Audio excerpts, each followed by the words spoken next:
नमस्कार साथीहरू, आज हामी शरद ऋतु सुरु हुन लागेको बेला शरदको पहिलो तातोपन, ताजा माछा र बगैँचाबाट ल्याइएको तरकारीले बनेको हटपट बनाउन गइरहेका छौँ। म भिड छेउको सानो खोलामा पुग्छु र त्यहाँ माछा मार्छु।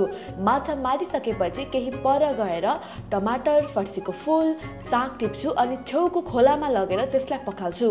अब माछालाई सिसाको बलमा हालेर त्यसमा काटेको लसुन, ब्ल्याक पेपर र तेल हालेर मिक्स गर्छु।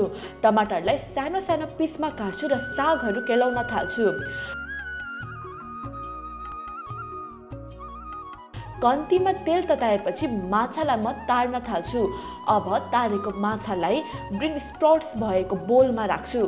त्यही कन्तीमा काटेको लसुन, चिल्ली, प्याज र टमाटर हालेर केही बेरसम्म मजाले चलाउँछु। त्यो बिस्तारै पेस्टमा परिणत हुँदै जाँदा म त्यसमा पानी थापेर उमाल्छु।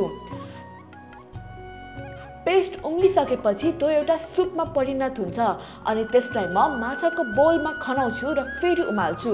गार्निसिङका लागि त्यसमाथि म केलाएर राखेको सागहरू हाल्छु। पहिलो चम्चा स्वाद लिन खोज्दा छातीभरि एउटा तातोपन फैलिन्छ। अब हामीले खाएको यो हटपट घामको न्यानोपन र परिवारको त्यो सानो तर गहिरो माया हो जसले दिनभरि मन भरिदिन्छ। साथीहरू, तपाईँ पनि यो डिस घरमा अवश्य ट्राई गर्नुहोला। फेरि भेटौँला अर्को रमाइलो यात्रा।